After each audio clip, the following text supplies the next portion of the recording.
Salut Matt. Salut Max. Comment ça va? Hey, moi, quand je te vois, ça va toujours bien. Je suis ton rayon de soleil? Oui, mon petit bonbon de la semaine. Matt, on parle de Jean-Marc Vallée. Ah oui. C'est un réalisateur qu'on aime beaucoup et qu'on a voulu faire avant les fêtes. C'était dans notre liste très haut. Il était tout le temps là. Je te disais, quand on checkait 2-3, Vallée. Bientôt, ça va falloir faire Vallée. Finalement, l'actualité nous a rattrapés, malheureusement. Malheureusement, mais on s'est dit, là, il faut le faire. Écoute, j'avais envie de replonger dans son œuvre. Il y a eu plusieurs décès dans le monde du cinéma récemment, mais dans le monde artistique en général. Mais là, j'étais stressé parce que tu m'envoyais des actualités. Puis là, je voyais juste des noms, mais pas le titre. Puis là, j'étais comme, c'est-tu quelqu'un d'autre qui est mort? J'envoie, hey Matt, Bong Joon-ho, Robert Pattinson. Ouais, les deux sont morts, c'est ça. C'est fini. Il n'y a plus de Bong Joon-ho et de Robert Pattinson. Mais non, ils vont faire un film ensemble. Yes. Avant d'aller plus loin, j'aimerais mentionner qu'on est sur Patreon. Ben oui. Fait que si vous voulez des épisodes en exclusivité, on les met 2 semaines d'avance. Et là, on l'a brainstormé ensemble avec Frank aussi qui travaille sur le projet. On a des nouveaux épisodes qui s'en viennent, évidemment, mais nouveaux concepts. On va essayer des trucs. Donc, il va y avoir du contenu à toutes les semaines, bientôt. Yes. Restez là. Donc, Jean-Marc Vallée, qui est important pour nous. Je me suis rendu compte qu'il y a plusieurs films que je n'avais pas vus. Oui, tu m'as dit ça. Puis, des films américains, des Young Victoria, j'avais pas vu ça. Liste noire, j'avais pas vu ça. J'avais juste vu Crazy. J'avais juste vu Crazy. Comment ça les enlever toute de la liste? Il en reste plus ben. Non, mais je l'avais vu 3. Ouais. 9, mais il y en a 2 déjà qu'on vous dit tout de suite. Los Locos et Loser Love. On passe vite. On va passer vite. Sûrement que vous savez même pas de quoi on parle. Moi non plus, il y a 4 jours. Ouais, puis tu sais, Loser Love, c'est genre il y a 4 sur 10. La cote IMDb. Ouais, la cote IMDb, c'est désastreux. C'est pas bon signe. Désastreux. Bon, il nous a quittés le 25 décembre. Oui. Une date qui est importante dans Crazy, en plus, avec la naissance de Zach, tous les Noëls Zach, qui reviennent dans le film. Et là, il est mort, cette date-là. On ne connaît pas les circonstances au moment où on enregistre le podcast. On aurait aimé ça comme qu'il reste avec nous plus longtemps. 58 ans, c'est très jeune, puis il était pas mal sur une lancée là, depuis... il y avait au moins 3-4 projets autour de lui. Série télé, était très actif aussi. C'est ça. HBO, il y a déjà 2 séries. Il y en avait un autre qui s'en venait. Là, il y avait un film sur John Lennon et Yoko Ono. Ça, tu commencé en tournage? Non, mais il est en écriture. C'est pour ça qu'il est au chalet. Il est en écriture de ça. Yoko Ono avait donné son approbation au projet.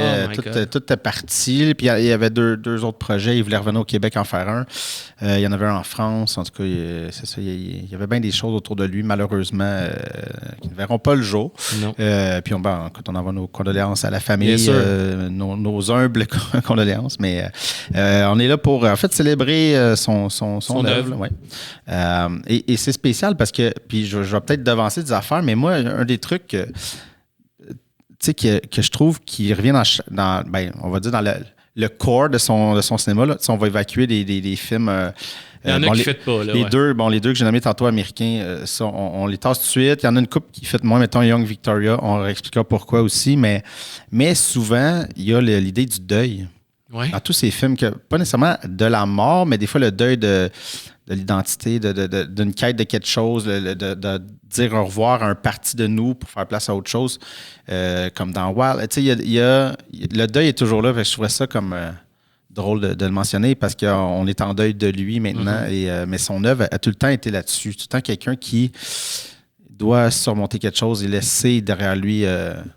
quelque chose d'autre. Oui, puis c'est pas nécessairement triste ou larmoyant, c'est plus un cheminement à travers ça qui va être intéressant de suivre ça. Demolition, son dernier, c'est ça tout le long. On voit un personnage, comment il deal avec ça, tu sais, comment il va passer les étapes. Ou deal pas, peut-être plus dans ce cas-ci. Je me demandais, j'ai lu un petit peu, je connaissais pas ses débuts de carrière. Il a passé par le vidéoclip. Comme plusieurs. Oui, surtout début 90, c'était pas mal. Ça commençait, le clip, là, c'était fort. Ça commençait à être fort au Québec. Au Québec, oui, c'est ça. Fait que là, toute cette génération-là, de ces années-là, ils ont passé, là, ça, c'est sûr, certain. Oui, il a fait aussi du court-métrage un peu. Il a gagné dans les Jutras, la première cérémonie, le meilleur métrage. Ouais. C'était Les mots magiques. Les mots magiques, parce qu'il avait fait Les fleurs magiques. Il voulait faire une trilogie. Oui, il n'a jamais fait le troisième, il a fait Crazy à la place. Ouais, exact. mais ça, c'était les années qu'il cherchait. Ben oui, parce que, bon, pour la petite bio, je veux dire, il y a Liste Noire en premier, ça devait pas faire longtemps qu'il sortait de l'université. Bon, clairement, une commande, un film très typé américain, classique. Puis après ça, il va faire 2 films américains, mais je pense qu'il ne trouvait pas son plaisir. Tu sais, il était comme, qu'est-ce que je fais là? Tu sais, mais ça me fait penser un peu à Villeneuve aussi, tu sais, qui a fait 2 films, puis après ça, qui a été longtemps, genre, je vais faire de la pub. Mais c'est quoi pour moi le cinéma? Puis je pense que Vallée a eu aussi ce questionnement-là de qu'est-ce que je veux raconter? Je suis qui, moi? C'est quoi mon art? Tu sais, ouais. Tu sais, fait, je pense que les deux ont vécu ça, et là, c'est pour ça qu'il a fait des courts-métrages pour un peu... expérimenter. Se remettre là-dedans, comme trouver qu'est-ce qu'il avait envie de raconter. Ouais. Et qu'après ça, ben là, il est parti sa vraie aventure là, quand Crazy est arrivé. Là. Mais ouais, c'est ça, il avait gagné un Jutra pour son court-métrage. Il avait travaillé aussi avec Marc-André Grondin. Sur ses films. Très jeune. Là, il était-tu dans les deux? Il était dans un des deux courts-métrages. Un des deux, ouais, je pense que c'est le premier. Il était super jeune, là. 10 ans, je sais pas. c'est quand même curieux. Mais on peut parler aussi de Liste Noire. On n'a pas les images derrière nous, mais c'est son premier film. Ouais. 95. Nous, on l'a écouté sur Crave. Oui, j'imagine qu'il est sorti suite à sa mort. Oui, je pense qu'ils ont repopé des affaires. Peut-être qu'il est disponible là, si les gens sont curieux. Oui, par là, parce qu'il y a une couple d'affaires à cause de HBO. Il y a déjà 2 séries là. Il y avait Wild qui était sur Crave. Ils ont réussi à mettre... Mais tu sais, c'est avec Super Écran. Là, fait qu'ils ils ont ressorti ça. Puis Super Écran avait ressorti Dallas Buyers Club en français. En tout cas, ça a tout repopé un peu. Ouais. Mais Liste Noire, c'est extrêmement dur à trouver dans le sens que c'était 95. J'ai l'impression que c'est le vieux cinéma québécois. Mais pas le vieux des années 60, mais c'est comme l'ancien cinéma québécois avant son âge d'or. Les années 2000 avec Crazy et tout.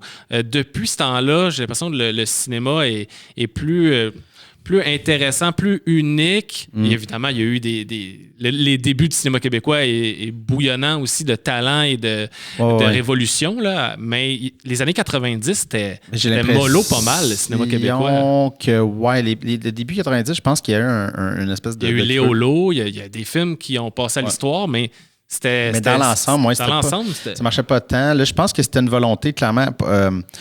ceux qui n'ont jamais entendu parler de Liste Noire ou qui l'ont pas vu à l'époque, c'est un thriller très américain, très classique, thriller érotique. Geneviève Brouillette qui joue une prostituée, une escorte de luxe, mais qui fréquente comme pas mal les avocats, juges, les gens de la haute société.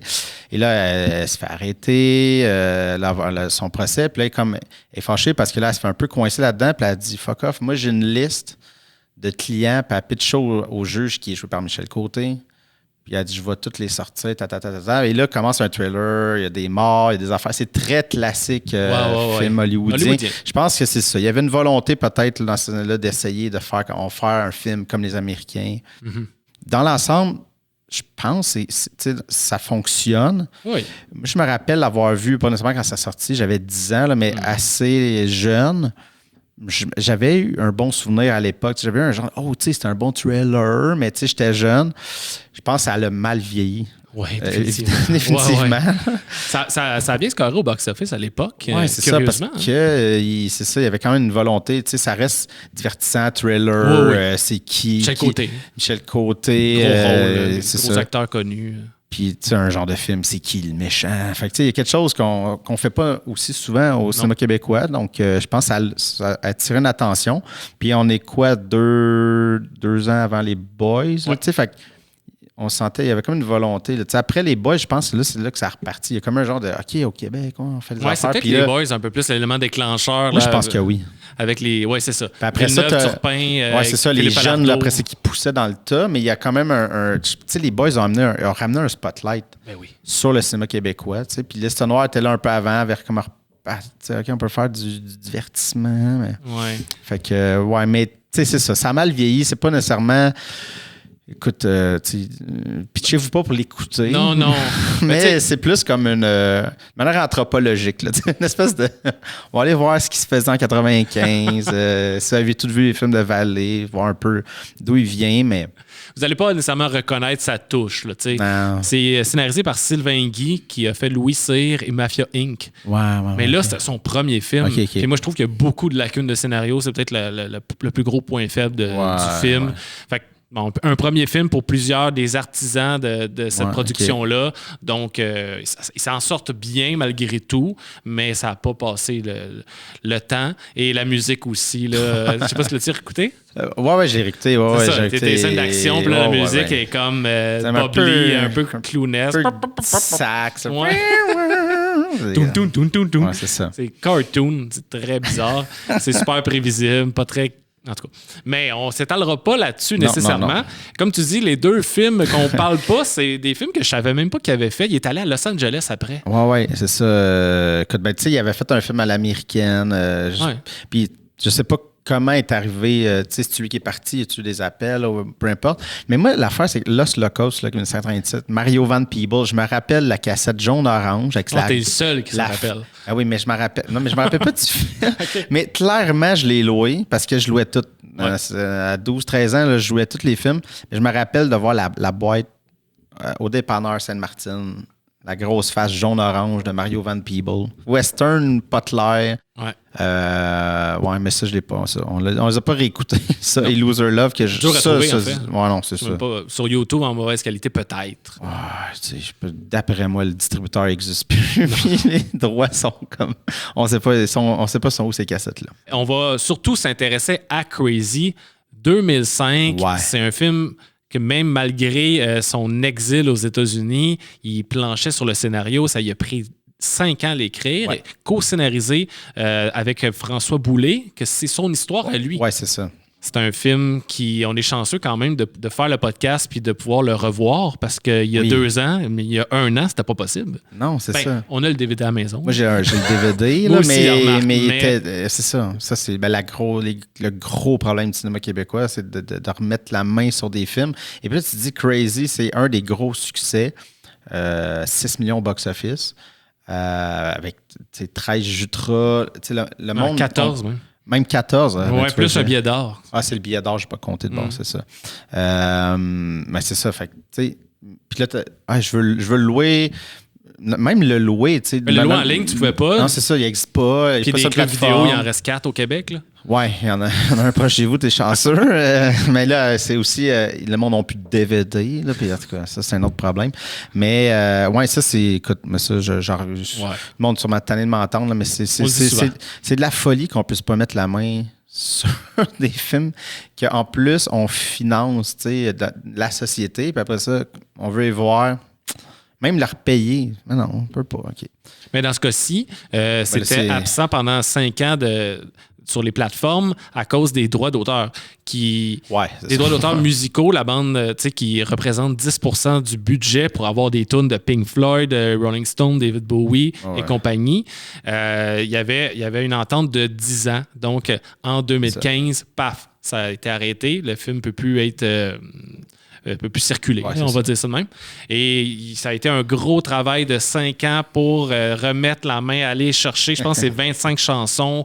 Ça devait être l'enfer pour remettre la main. Beaucoup de sous aussi. Là, j'espère qu'ils les ont pour plus que 5 ans. Je ne sais pas comment ça marche. Ça, moi non plus. Mais... C'est vrai que c'est beaucoup d'argent et Jean-Marc Vallée qui, lui, avait mis son poing sur la table. Je veux ces chansons-là, je vais baisser mon salaire s'il faut. Et on s'en rend compte que ça a une part importante dans le film. Et ça a une part importante à partir de là dans tous ses films. Là. Je veux dire, c'est un immense amateur de musique. Là. Et il construit souvent avec des musiques en tête sur le tournage. Il envoie des bandes sonores aux acteurs, même si c'est pas des musiques qui sait qu'il va mettre dans le film, mais il envoie des musiques. Le mood. Ouais, souvent, c'est ça que j'entendais, tu sais, mettons, les acteurs, c'est quoi le mood? Écoute ça. Écoute ça, tu vas être dans le mood. OK. Mais moi, j'ai une petite anecdote, mais tu sais déjà, mais c'était vraiment drôle parce que j'étais au cégep, encore là, mais l'année avant que ça sorte. Et celui qui dirigeait, qui était un de nos professeurs, Yves Picard, qui dirigeait au cégep André Laurando, le département cinéma, était prof avant à l'Université de Montréal et avait enseigné à Vallée. Donc là, Mané, il nous dit encore la semaine prochaine, un de mes anciens élèves, c'est lui qui a fait Lista Noire. Puis je dis, je l'avais vu, mais tu fais Vallée, tu sais. J'avais vu Lista Noire en 80. C'était pas un nom à l'époque. Là. Non, tu fais, OK, il arrive un autre film au Québec, là, puis il va venir vous parler, puis il va amener des images. Mais je me rappelle, on n'était pas qu'on était blasé, mais on n'était pas impressionné. Il va aller là, puis on posait des questions, puis il avait montré 2 petites séquences, mais il n'était même pas comme montage final, puis même des effets, comme il n'était pas. C'était le plan où Zach il était.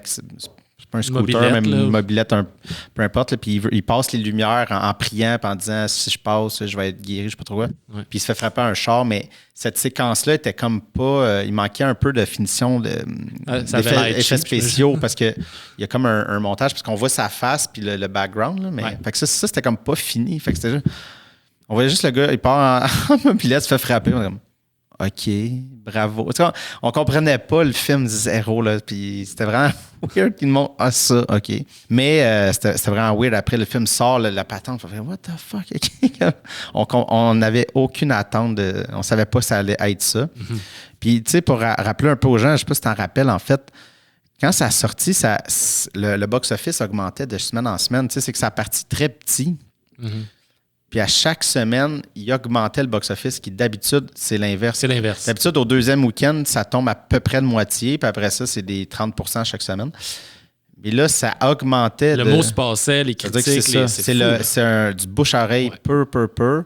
Il y avait une nostalgie. Tu sais, je pense qu'il y a les personnes un peu plus âgées allaient voir ça. Puis là, tu sais, ouais, ma mère aussi faisait des toasts au fer, là, au fer à repasser. Il y avait comme quelque chose qui a frappé une certaine nostalgie.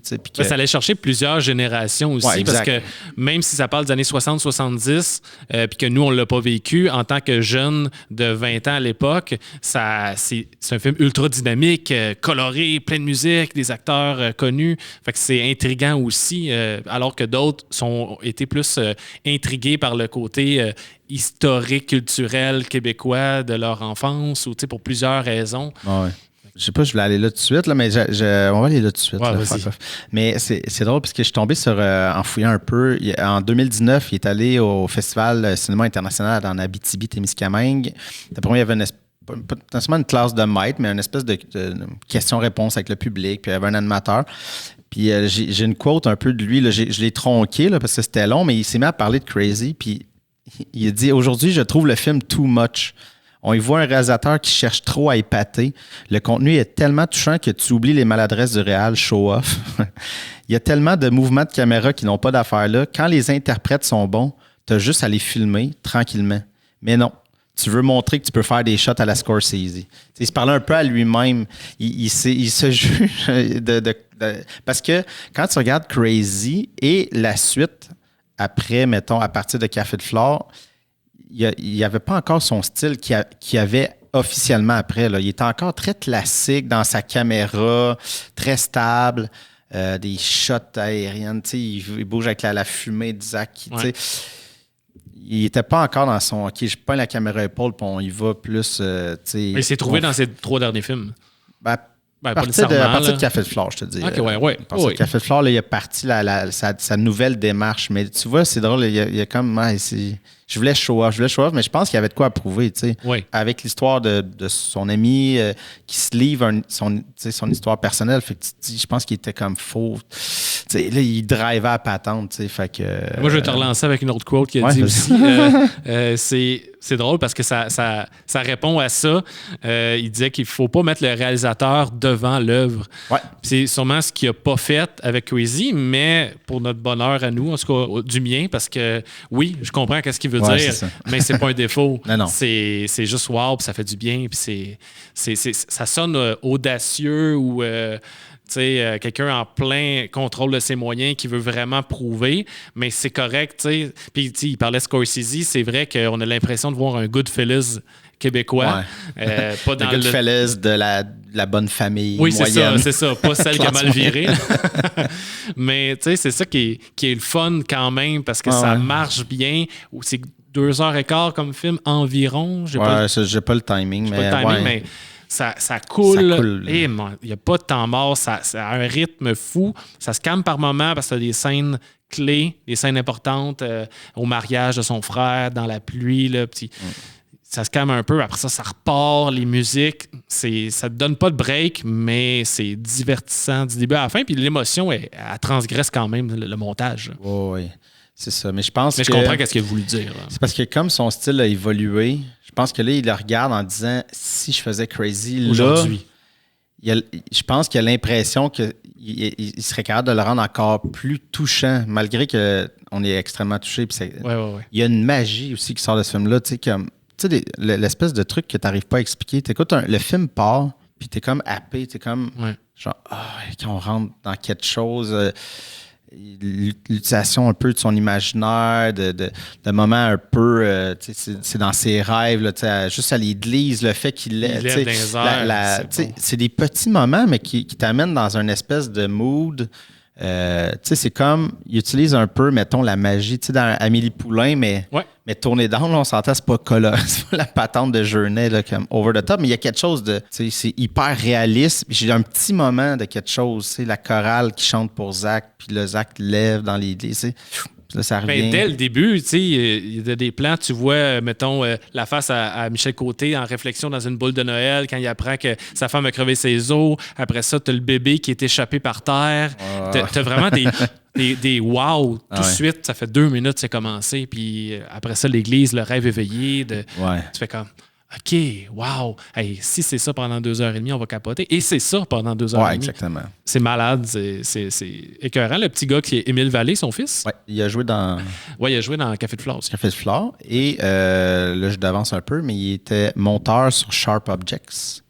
Monteur? Ah ouais, cool. Il était 4 monteurs. C'est un des monteurs de Sharp Objects. La dernière série, dernier truc qu'il aura fait pour HBO. Fait qu'on en reviendra tantôt. Oui, bien sûr. On va passer aux autres parce qu'il y a des affaires que j'étais comme, je vais garder pour plus tard. Mais puis tout le monde a vu Crazy. Oui, exact. Allez le revoir. Il est sorti, il a été restauré. Fait que sur Cinéma Moderne, le cinéma à Montréal, leur site Internet, il y a de la location. Il l'amène sur Vimeo. Je ne sais pas pendant combien de temps ça va être là, mais j'imagine on va l'avoir pour un certain temps vu le décès de Jean-Marc. Exact. On continue avec The Young Victoria en 2009. Donc là, c'est un film britannique sur la monarchie. C'est Scorsese qui le voulait, entre autres. Donc c'est sûr que donné le nom. Quand Scorsese il veut t'avoir dans son projet, tu dis oui, peu importe ce que c'est, j'ai l'impression, à ce stade-là de ta carrière. Tu as un gros hit au Québec, mais si tu as des ambitions d'aller ailleurs, c'est pas mal peut-être la meilleure porte. Écoute, mais tu peux pas dire non, Martin Scorsese. Ça me tente pas tant. J'aimerais savoir le contrôle, pardon, mais Scorsese t'appelle. OK, je vais y aller. Là, moi le faire. Un casting qui est très bon. Emily Blunt, Rupert Friend, Mark Strong, Jim Broadbent, entre autres, qui sont tous très bons. C'est une belle qualité du film. Parce qu'on va se le dire, c'est pas notre genre de film. Et sinon. J'ai marqué ici, après 6 minutes, c'était fini. Mais les 6 premières minutes, c'était beau. Oui, ça commençait bien. J'avais espoir. Moi, j'étais comme, OK, je pense que ça va être cool. Le DOP, t'as-tu checké c'est qui? Non. J'ai son nom ici parce que c'est Hagen Bogdanski. Mais il a fait The Lives of Others, le film allemand qu'on va sûrement parler. Un jour, on va en parler. Ça va s'en venir dans les épisodes plus tard. Je trouvais très élégant, mais d'une manière pas trop cliché. Je trouvais que c'est une super belle lumière. C'est sûr que c'est tout le temps la tentation d'essayer de ressembler à une peinture. Les décors, les costumes s'y prêtent. C'est sûr qu'on est dans une facture très, très classique de la patente. Évidemment, une des coproductrices, c'est Sarah Ferguson, la duchesse de York, qui est dans la famille royale. Pas vrai? Oui, c'est sûr. C'est sûr que c'est productrice, ne peut pas trop prendre le truc. Parce que je me rappelle, j'ai essayé de retrouver cette entrevue-là mais à l'époque, mais je me rappelle que Vallée avait parlé, puis justement, lui, il écoutait Sigouros à côté, à cette époque-là, et il faisait écouter ça au monde sur le plateau, puis il aurait aimé ça. Faire ce film-là avec du Sigouros, tout ça, mais je pense que, on est 3 ans après Marie-Antoinette.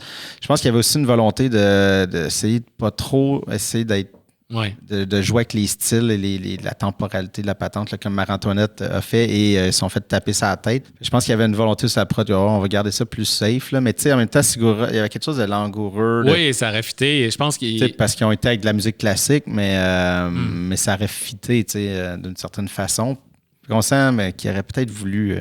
Il a réussi à en mettre dans le Café de Flore. Ouais, là, il s'est gâté. Ben, c'est ça aussi, c'est qu'il a été frustré de tout ça. Évidemment, j'imagine qu'il s'en attendait, mais par la suite... était frustré. Non? Non, il s'en attendait. J'ai une quote de lui. J'ai plein de quotes. Moi, j'ai fouillé, là. Parce que même quand il y avait la promo du film, parce qu'ils sont allés à Toronto, une ouverture à Toronto, puis le film t'a attendu, puis il y a des bonnes critiques, mais lui, il disait ouvertement, tu sais, puis je pense dans les crédits, il a voulu marquer « réalisé par ». Au lieu d'un film de. Parce qu'il dit c'est pas un film de moi. Ouais. C'est réalisé par moi. Mm-hmm. Puis il dit j'ai vite compris que j'aurais jamais le dernier mot. Puis j'ai décidé de m'amuser à l'intérieur de ça. Okay. Il a dit j'avais accès là, à une méga équipe, une affaire pas possible, de l'argent, on pitch de l'argent, on fait des décors qui coûtent 10 000 des robes. Chacune de ces robes t'es assurée pour 10 000 fait qu'il a dit ben regarde, c'est comme si je viens chercher, j'ai une équipe, on va s'amuser, mais c'est ça. Il savait qu'il ne mettrait pas sa marque sur la patente, qu'il ne pourrait pas mettre Sigura, qu'il ne pourrait pas faire bien des affaires, mais c'est correct. Je pense pas qu'il était frustré. Il savait qu'il embarquait là-dedans. Il savait que ça allait payer pour après. Ben ouais, puis tu dis, bon, regarde, je vais le faire comme... On va sortir de quoi? Ils veulent ça, on va leur sortir. C'est une commande, puis écoute, c'est très bien fait. Oui. Mais moi, c'est des affaires de royauté. Ben, la politique, la game de politique, de tout ça, c'est ça. Moi aussi, ça m'emmerde un peu. Oui, là. Puis là, elle peint l'autre, là. Puis, non. Donc, quand même 3 nominations aux Oscars pour ce film-là, dont le design, costume design. Oui, c'est ça. Comme à chaque fois. C'est immanquable dans ce genre de film-là. On va y aller avec Café de Flore. Oui. 2011, donc retour au Québec. Un film, je vais me le risquer dans l'histoire. Ben, c'est pas si compliqué, remarque, mais c'est juste que ça joue sur 2 histoires. Ouais. Une qui se passe à Paris en 1969, où on voit une mère d'un enfant trisomique qui est monoparentale et qui se bat aussi pour que son fils soit traité comme tout le monde, aille à l'école normale. Qui participe à tout, qui ne soit pas mis de côté. Joué par Vanessa Paradis. Oui, qui est merveilleuse. Très bonne, vraiment. Et l'autre histoire qui se passe en 2011 avec un DJ international... Pourquoi tu ris? Je questionne encore ce choix-là 10 ans plus tard. Non, mais c'est même pas à cause de sa controverse. On s'entend que Kevin Parent, c'est pas un acteur. Je comprends. Il était bon. Mais en même temps... Il parle pas beaucoup, ça l'aide. Exactement. C'est ça. Mais oui, on va y revenir. Donc, lui qui est un DJ international et qui est père de 2 filles, divorcé, rencontre une fille plus jeune, mais qui est quand même pris dans un triangle amoureux parce que son ex vit difficilement la séparation. Joué par Hélène Florent, Evelyne Brochu, qui est la nouvelle flamme de Kevin Parent là-dedans. Et ces 2 histoires-là sont en parallèle jusqu'à temps qu'on comprenne un peu plus le lien. Parce que je sais pas jusqu'où je m'en vais avec ça. Il y a un lien, on pourrait dire, un destin croisé. On pourrait dire. On peut laisser ça là parce que c'est ça. C'est intéressant de s'y rendre. Puis de toute façon, c'est encore là, c'est le début, tu sais, comme on disait au début, là, c'est le début des quêtes. Mais c'est pas le début. Crazy, c'était une quête. C'est ça. Les personnages qui ont une quête, qui ont besoin de traverser quelque chose, là, c'est vraiment le deuil d'une relation. Puis tu sais, même le personnage de Kevin Parent qui a une nouvelle blonde, mais il n'est pas nécessairement... il est bien dans sa nouvelle relation, mais tu sais, il n'a pas tout à fait lui non plus le deuil de son ancienne relation, la mère de ses enfants. Je pense qu'il se sent quand même coupable dans tout ça. Moi, c'est, je pense, mon préféré de Vallée. Oui? Ouais. Plus que Crazy? Plus que Crazy. Ouais. Ce film-là me rentre plus dedans. Il y a quelque chose... Moi, c'est exactement ça que j'aime dans le cinéma, l'espèce de... Là, il a commencé son style à... Tu sens qu'il filme de manière plus instinctive. Tu sens sur le tournage que c'est juste, on débarque là, qu'on filme, on réfléchit pas tant, puis on pitch l'émotion de la scène et on se pitch dans l'autre. Et là, il y a le contrôle du montage, ce qu'il va avoir aussi jusqu'à la fin. Jusqu'à la fin, il y a juste les séries télé, là, parce que là c'est ça, le monté 13 heures. C'est ça, il ne peut plus rien faire d'autre. Il faut qu'il réalise. Mais sinon, les films, il y a tout le temps le montage et ça paraît... Des montages très saccadés. Ils s'amusent sur la temporalité des deux histoires. Ils s'amusent même dans une histoire juste des glips. De patente et tout ça. Et c'est pour ça que, tu sais, comme Kevin Parent, c'est pas un acteur, il n'y avait pas à jouer. Parce que le montage joue quasiment pour lui. Oui, ça l'aide énormément. Exactement. Mais je me demandais juste... Il y a sûrement un comédien du même casting qui aurait pu faire une meilleure job parce que vers la fin, quand Kevin Parent doit être plus émotif, péter une coche après ses filles, pleurer puis tout ça, là, on sent le manque d'expérience. Mais c'est vrai que dans la première heure, il dit 6 phrases, là, fait que ça l'aide, évidemment. Moi, je pense que c'est son film le plus personnel à Vallée. Oui, sûrement. Tu sais, Crazy, c'est pas son histoire. Non, c'est ça. Puis il me semble que dans les entrevues, il parlait justement que c'était pas mal son alter ego. Fait que sûrement que quand il a rencontré Vallée, il y a sûrement une vibe de... Il y a mon énergie. Puis même, je me rappelle un peu des behind the scenes que Kevin Parent disait, il dit, quand je te mêlé, Vallée, il dit, fais juste me regarder, puis fais comme... Joue-moi. Puis pour le montage, excuse de te couper, mais tu as raison, les transitions d'une histoire à l'autre sont souvent dans un mouvement par le son. C'est juste des petits flashs, juste pour teaser que ces deux histoires-là sont leakées. Il y a quelque chose, ça passe vite et ça s'accentue au fil du film, mais ça, c'est vraiment le fun. Puis c'est vraiment bien joué. Là. Ouais. Puis je pense que c'est son film le plus... Je ne veux pas utiliser le terme expérimental, mais c'est lui où il pousse le plus loin. Là, comme il rentre dans son nouveau style, saccadé, caméra épaule, je rentre sans éclairage. On enlève le plus de mécanique possible pour aller dans une émotion. C'est celui où je pense que son montage est le plus intense, là, parce qu'il va garder ça, les flashbacks, les affaires après, mais là, des fois, c'est comme des jumps vraiment rapides. Hélène Florent, quand elle se lève, puis elle crie, mais elle crie pas, puis là, ça switch, ça flash des images, là, t'es comme, qu'est-ce qui se passe? Mais je pense qu'il s'est payé un trip de comme, c'est mon film, je le montre, je m'en vais dans le fond avec ça. Puis c'est ça, je viens de me rappeler ce que je voulais dire, il y avait ce qui a peut-être aussi amené l'espèce de déclenchement d'enlever ce qui était lourd autour puis d'aller un peu plus cru, c'est vraiment parce qu'ils ont commencé avec le tournage en France. Donc là, il y avait le tournage avec les enfants trisomiques. Et c'était ardu, les garder concentrés, garder l'émotion, l'intention de la scène. Et puis là, il y a un moment donné, il a juste fait, OK, il y a comme trop de monde, puis il a commencé un peu à tasser. Épurer les textes. Puis là, il amenait un peu de comme, on teste, mais en filmant pour vrai, mais en enlevant l'éclairage, en enlevant les affaires, en enlevant tout ce qui pouvait amener... les enfants à regarder ce qui se passait au lieu d'être concentrés, mettons, à parler à Vanessa Paradis. Mais là, tu as comme l'éclairagiste, le technicien qui est là, qui baille. Fait que je pense que ça l'a aussi un peu amené de OK, puis là, j'ai sorti des performances tu sais, fait que on a ça au Québec aussi. Parce que c'est ça, dans le truc d'Abitibi, il est revenu là-dessus, puis il dit, quand j'ai regardé les rushs de tout ça, que j'avais tout enlevé, puis là, je voyais cet enfant acteur-là, cette trisomique, jouer. Je dis là, j'ai un moment de cinéma, genre. On se battait avant, la shot, l'éclairage. Non, mais c'est comme lui qui joue, c'est ça le moment. Parlant de technique, on va passer à Dallas Buyers Club en 2013. Première collaboration avec Yves Bélanger, la direction photo. Lui qui a fait certains films pour Xavier Dolan, Clint Eastwood et les 3 derniers films de Vallée. Puis même les séries, les 2 séries, c'est lui aussi. C'est lui aussi. Donc, sont devenus un tandem. Ils ont développé leur... Tu sais, là, ce qui avait comme un peu parti avec Flore, là, il est parti all-in. Mais il avait besoin... Tu sais, son DOP et lui, là, c'est pas important. Là. Ah oui. Ça veut dire que là, il enlevait tout pour faire Dallas Buyers Club, il n'y avait aucun éclairage, aucune l'équipe électrique. Là. Il n'y a pas de grue, il n'y a pas de rail. Il y a zéro. Non. C'est caméra sur une épaule, éclairage naturel, les lampes qui sont en place, on s'arrange avec la fenêtre. Puis on filme.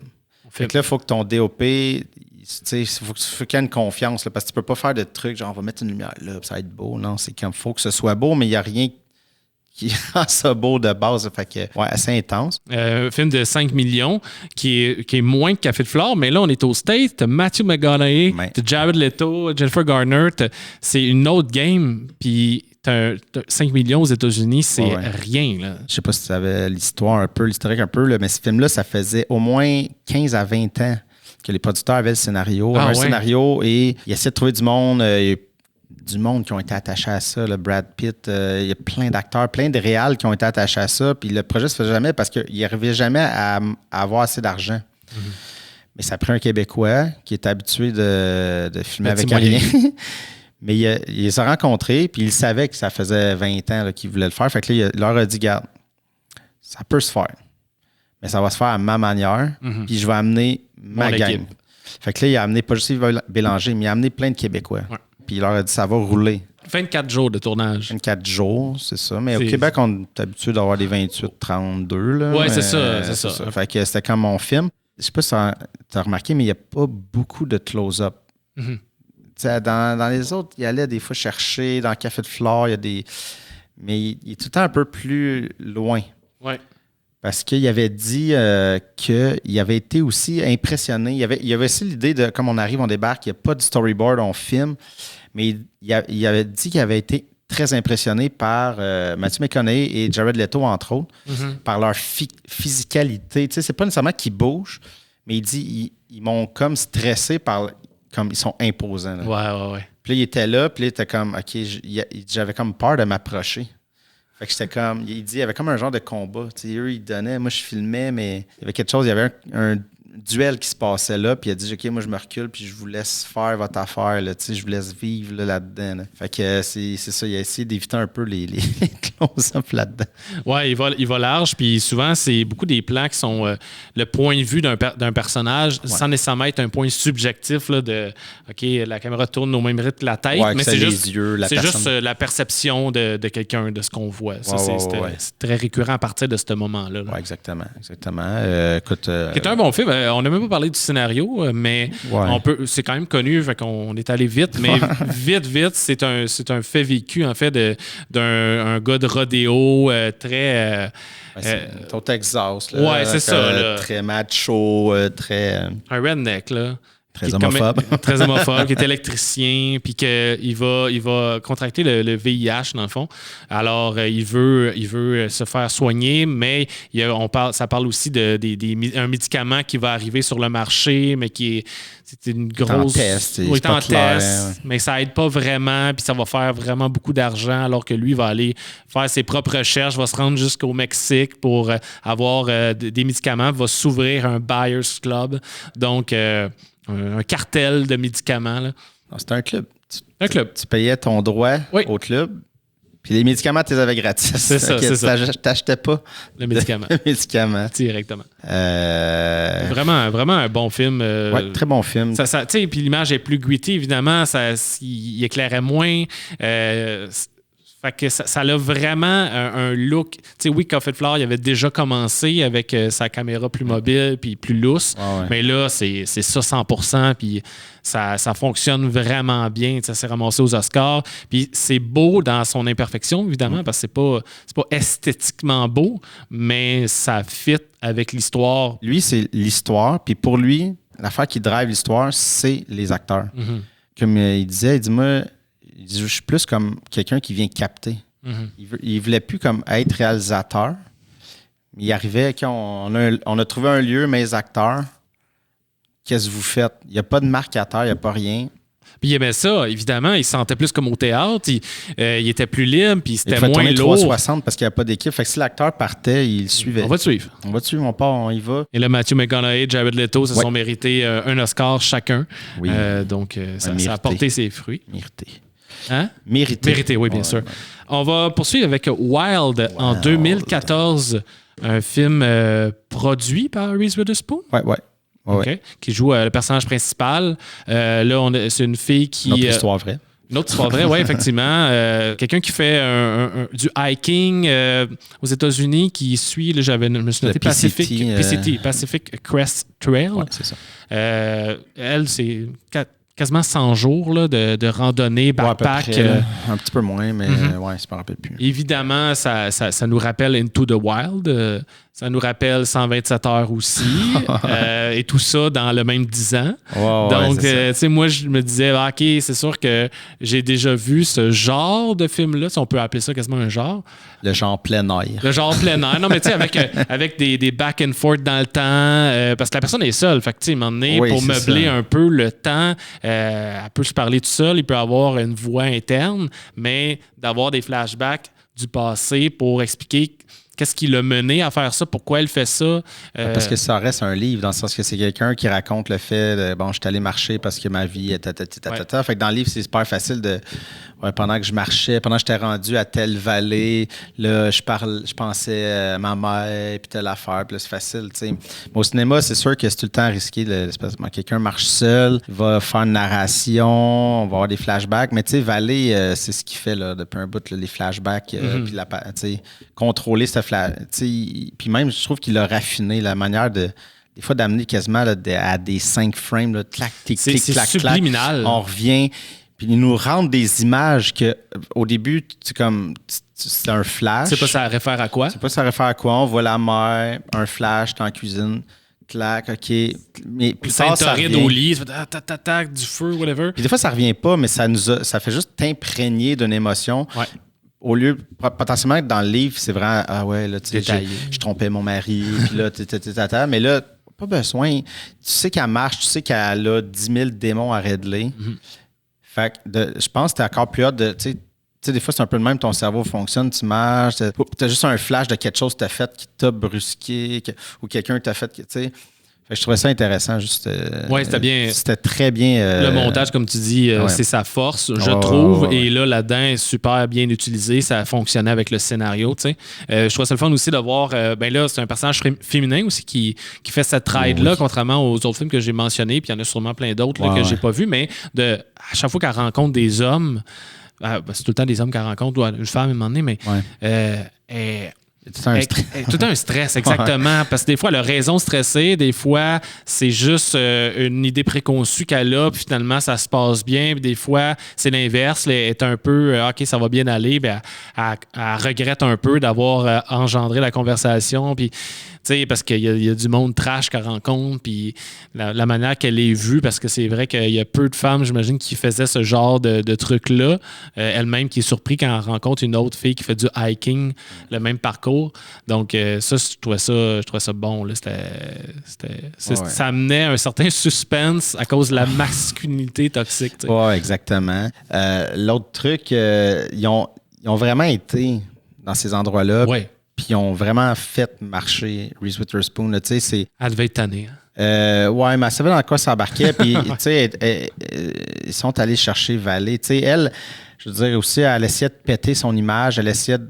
Les blondes. Ouais, les Legally Blonde, puis d'essayer de péter un peu la comédie romantique. Elle voulait faire comme Matthew McConaughey, en fait, a fait. Ouais. Et c'est pas pour rien, tu sais, comme t'as Vallée qui a réussi à revirer. Ben, c'était pas le premier à le faire. C'était pas le premier, mais ça a été la culmination de la transformation de McConaughey. Je lâche tous les films de comédie romantique. Avec Kate Hudson. C'est ça. Oui, exact. Ils en ont fait comme 8. Puis, tu sais, je veux dire, Reese Witherspoon était aussi dans cette démarche-là de comme non, je suis une actrice sérieuse, à prendre au sérieux. Fait que c'est pas pour rien aussi qu'elle était chercher Vallée, que là, juste avant, avait réussi à amener ce tour de force-là. Puis elle s'est pitchée, mais tu sais, elle le dit en entrevue, là, des fois, il filmait, puis elle a dit mon backpack, il n'y avait peut-être pas le poids qu'ils disent dans le film, mais il était là pour vrai. Puis même que des fois, on était rendu loin, là. Puis là, il filmait, là, puis c'était comme, non, ça a l'air trop léger, puis il rajoutait des affaires, n'importe quoi, là, des flashs, tout ce qu'il y avait dans l'équipe technique, il foutait ça dans le backpack. Non, ça a l'air trop léger. Puis c'était comme, de quoi ça a l'air trop léger? Je suis capable. Je suis capable, mais, tu sais, je veux dire, c'est elle qui voulait ça dans un certain sens, mais elle. Puis l'autre truc, c'est qu'il était comme, tu sais, Vallée, il a capoté sur Reese Witherspoon, puis il dit que c'était dur de l'enlaidir, tu sais, on la salissait, elle restait trop belle, on était comme pas capable de la saler, mais il y a quelque chose qui fonctionne, tu sais, on le sent que, c'est ça, on sent le poids de tout ça, de la marche, moi je l'ai bien aimé. Ça se bat avec Café de Flore pour mon premier. Ah, ouais? J'ai bien aimé celle-là aussi. Maintenant, son dernier film, évidemment, ça aurait été son dernier, Demolition. 2015 avec Jake Gyllenhaal, on peut expliquer quand même l'histoire parce que c'est moins connu ce film-là quand même. Oui, il y a peut-être eu un moins gros buzz. T'expliquer un peu. Oui. Donc, on suit le personnage de Jake Gyllenhaal qui est en finance, c'est pas trop clair, un investissement. Un homme d'affaires. Il fait bien de l'argent, tout va bien, il travaille pour son beau-père. Et dès le début du film, il est avec sa blonde conduit, il parle, la regarde pas, un moment de tentation, et ils se font frapper dedans. Et elle décède. Et donc là, histoire de deuil qui revient.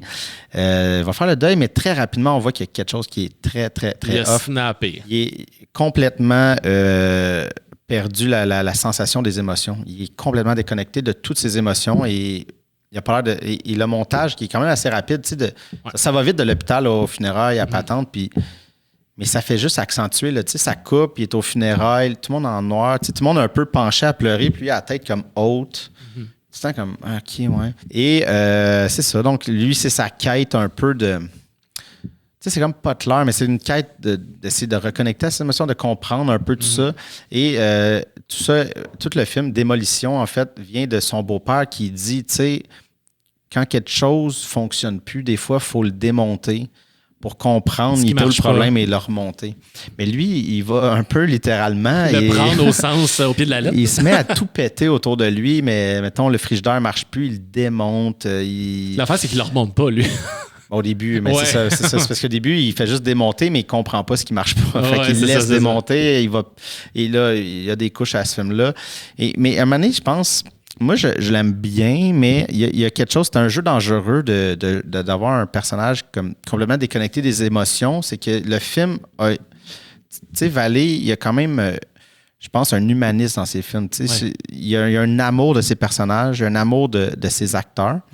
Il l'a aussi là, mais là, vu qu'il filme quelqu'un qui n'a pas d'émotion, on dirait que le film se déconnecte un peu des émotions. Plus froid. Un peu plus froid que ses autres. Je pense dans tous les autres, il y a un moment, j'ai pleuré. Ouais. Lui, même si tu es empathique, tu fais comment, mais c'était le jeu dangereux d'avoir ça. Et aussi le fait qu'à un moment donné, ça devient. Tu sais plus. Mais ce que j'ai aimé, par contre, mais qui était aussi un jeu dangereux, c'est l'espèce de. Bon, le gars, il a une quête, il perd sa blonde. Là, Naomi Watts arrive. Là, tu dis, bon, ça va devenir une comédie romantique. Pas une comédie romantique, mais bon, retrouve l'amour, tout ça. Mais finalement, il y a comme une autre branche qui devient comme l'espèce de coming of age avec le fils de Naomi Watts. Là, il y a comme deux duos qui sont en parallèle. L'espèce de film, tu sais, le coming of age d'un jeune ado avec un plus vieux, puis ils chill ensemble. Et le coupe, pas coupe. Tu sais, fait que je trouvais ça intéressant qu'ils ont jumelé les deux styles. On en fait un. Puis je trouve que ça fonctionne quand même overall. C'est peut-être pas son plus explosif ou son plus émotif, mais... Ben moi, j'ai aimé le début surtout. Je trouvais que ça commençait, puis tu sais, quand il rencontre Naomi Watts, c'est à travers une plainte qu'il fait. C'est tellement un micro-détail dans la vie, mais lui, il va se tiquer là-dessus parce qu'à l'hôpital, la machine distributrice va avoir jammé, et là, il va se plaindre, il va développer avec les services à la clientèle une relation. Mais c'est quand sa femme est morte. Quand sa femme est morte. Fait que lui, il focus sur un détail. J'ai pas eu mon sac de peanuts. C'est ça. J'ai pas eu mon sac de M&M alors que tu es supposé pleurer la mort de ta femme. Mais lui, il stick là-dessus. Et il va écrire une longue lettre pour se plaindre, mais il va expliquer son histoire. Il va nous l'expliquer à nous aussi, dans le fond, aux spectateurs. Et ça avait des airs de Fight Club. Tu sais, dans le mood, un peu le côté rebelle, la voix off du gars qui est très rangé, puis qui suit tout le temps la même journée, le même transport, parle à la même personne, et là, veut sortir de la traque, et c'est un montage rapide, clac, clac, clac, ça fait un peu rebelle, ça fait OK, il y a quoi de, pas nécessairement edgy, mais juste de, tu sais, énergique, tu sais, dynamique, le fun, mais plus ça va, plus le film se calme un peu, puis rejoint un peu des rangs assez normaux, classiques là, de récit.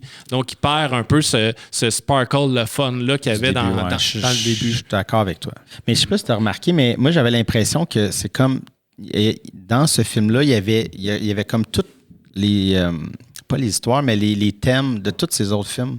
Tu sais, le jeune ado qui n'est pas trop sûr de son identité sexuelle, crazy, le deuil d'une relation amoureuse, le perso qui se lance dans une quête physique, entre guillemets. Là, c'est pas autant que Wild, mais il y a quelque chose de physique, de je passe par la démolition pour faire de quoi. Comme tous ces thèmes sont là, genre. J'étais comme, mais c'est peut-être ça aussi le problème. C'est peut-être là que pour là, à la fin, quand je te dis, il y a 2 branches, c'est peut-être là que le film, c'est pour ça que ça se calme, parce que il a peut-être manqué un peu de focus dans cette direction-là, mais très intéressant. Si vous aimez les autres, c'est quand même à voir si vous cherchez un film à écouter un soir. Là. Et sur iTunes, il est $1. Si jamais vous voulez. Moi, je l'ai loué par Amazon Prime. Ah, OK. Mais on peut le louer. Oui. Puis je trouvais ça intéressant parce que le 100% de l'argent va à des causes pour la santé mentale. Ah ouais. Fait que j'ai payé 5$, mais j'ai donné 5$ à une cause. Ça vaut la peine. Peut-être regarder ça. Peut-être une petite parenthèse sur ces séries télé. Je vais te laisser, parce que moi, je les ai pas vues. Juste brièvement. Là, on va faire ça vite parce que ça va être vraiment de la redite, mais super intéressant. Sur HBO, les 2. Donc, ça prend Crave au Canada, si vous voulez le voir légalement. Big Little Lies, en 2017, c'est Reese Witherspoon. Et là, je pense qu'il y a Nicole Kidman qui rentrait dans... Les 2 étaient productrices. Et là, Reese Witherspoon, elle a déjà son lien avec Valley. Fait que là, était comme... Il avait mis la main là-dessus. C'est un scénario... j'ai oublié c'est qui. C'est pas grave. Mais c'est un gars qui a écrit beaucoup de télé. Je pense qu'il avait écrit genre Ali McBeal là, dans les années 90. Mais il a écrit beaucoup de télé. Une série sur des femmes. C'est que des femmes, les personnages. Il y a presque pas d'hommes, là, mais tous des personnages forts, mais avec plein de... C'est tout pas clair. Le personnage de Reese Witherspoon... elle trompe son mari. Ils ont toutes des failles, mais c'est super beau. Et il va arriver un événement que je ne veux pas trop dire parce que c'est comme quand même, il y a une intrigue un peu là-dedans. Et c'est comment ces femmes-là s'unissent ensemble. Finalement, il y a un côté très girl power, mais c'est comme on s'unit pour aider une d'entre elles dans cette épreuve-là. Big Little Lies. Gagné plusieurs Emmy. Oui, il a gagné comme réalisateur un Emmy. Là, ça avait tout raflé. Vraiment intéressant, mais c'est un peu plus pop, un peu plus coloré. On est sur le bord de la plage, c'est à Hawaï. La saison 1, vraiment bonne. La saison 2, ça droppait un peu, mais Valley n'était pas là dans la 2. Il a juste fait la 1. Et Sharp Objects, j'ai juste écouté le premier, j'ai commencé le deuxième. Mais ça, c'est une série limitée, donc je pense que c'est un 8 épisodes. C'est basé sur un roman de Gillian Flynn qui a donné Gone Girl. Oui. Mais là, on est encore dans ces affaires-là. Mais c'est plus dark, plus atmosphérique. Des meurtres de jeunes filles. Amy Adams, qui est complètement genre une journaliste alcoolique. Et là, on est dans les... Il y a encore plus peaufiné ces flashbacks. Parce qu'on catch... Elle revient dans son village d'enfance qu'elle a quitté. On catch qu'elle a un traumatisme. On n'a aucune idée c'est quoi. L'alcool rentre là. Et dans ces problèmes d'alcool, le fait qu'elle revient, elle a des flashs, mais ça se passe genre... C'est vraiment dur à expliquer, là, mais ça se passe dans le mouvement de caméra. Tu sais, c'est pas comme un... D'habitude, il coupait à d'autres plans. Mais là, elle se réveille, puis il y a comme une petite fille. Puis là, la cam suit, puis on voit... Tu sais, c'est ça. Mais elle s'accoupe, elle disparaît. Je sais pas comment il a fait, mais c'est slick au montage. D'ailleurs, son fils est monteur là-dessus. J'étais quand même intrigué. Puis c'est complètement... Parce que Gone Girl, c'est David Fincher. Il y a comme un ton à la Fincher et on retrouve pas ça. Fait que j'ai hâte de voir au niveau de l'histoire, vu que c'est la même personne, mais c'est complètement autre chose. On est dans l'atmosphère. Puis j'ai hâte de voir où ça s'en va. Je suis bien intéressé. Et parfait. Moi, évidemment, il n'y aura pas de suite. Malheureusement, c'est ce qui nous a légué. C'est vraiment toute une œuvre. Je vous laisse. Il y a un documentaire qui s'appelle Jean-Marc Vallée, mais ça s'écrit en mandarin. Donc, j'en dis pas plus. Ça dure 4 minutes sur l'ONF. OK? Ouais. Tapez juste Jean-Marc Vallée ONF parce que le titre est en mandarin, je crois. Donc, je peux pas. C'est juste la traduction de Jean-Marc Vallée. Ça dure 4-5 minutes, réalisé par Annie Saint-Pierre. Ça m'a donné vraiment le sourire aux lèvres. Ça vaut vraiment la peine. Je vous tease avec ça. Cool. Allez voir ça. Merci Jean-Marc. Puis merci Matt. Merci à toi.